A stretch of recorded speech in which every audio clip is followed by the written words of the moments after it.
بیا عیسی له هغه ځای څخه روان شو او د سور سیمې ته لاړ.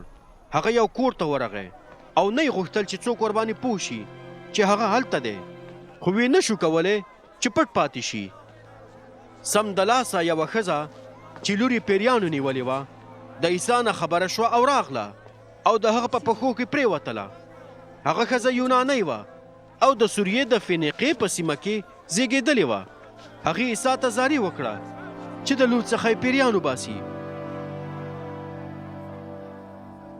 خو عیسی هغې ته وویل پرېږده چې لومړی ماشومان ماړه شي. دا سمه نه ده چې څوک دې د ماشوم ډوډۍ واخلي او سپو ته یې واچوي. هغې ځواب ورکړ هو ښاغلیه، خو د کور سپي هم د ماشومانو د ډوډۍ پاتې شونې خوري. بیا عیسی هغې ته وویل دا چې ښه ځواب دې ووایو نو خپل کور ته لاړه شه، ستا د لور څخه پیریان وتلي دي. کله چې هغه ښځه بیرته کور ته لاړه نو ویې لیدل چې لور یې په کټ کې پرته وه او پیریان ترې وتلي وو.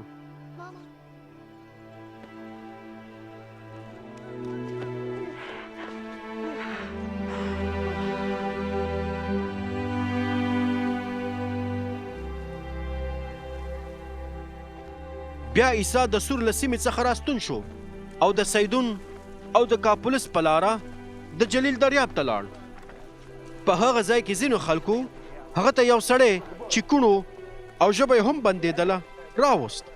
هغوی ورته زارۍ وکړه چې په هغه سړي باندې خپل لاس کیږي. نو عیسی هغه سړی د خلکو د ګڼې ګوڼې څخه یوې خواته بوته او خپلې ګوتې د هغه په غوږونو کې کېښودلې. بیا یې ګوتې په لاړو لمدې کړې او ژبه یې ورته لمس کړه. بیا عیسی اسمان ته وکتل او سیلی یې وویست او هغه ته وویل افتح، یعنې خلاص شئ.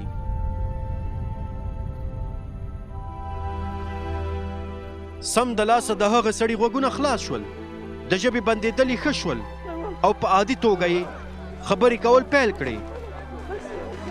عیسی هغې ته امر وکړ چې په دې هکله هیڅ چا ته څه ونه وایي. خو هر څومره چې عیسی هغوی د دې کار څخه منې کول همدومره به هغوی دا خبره نوره هم خپروله. خلک ډېر زیات حیران شوي وو او ویل یې د هغه ټول کارونه حیرانونکي دي. حتی هغه کاڼه روغ کړل چې واوري او ګونګیان یې روغ کړل چې خبرې وکړي.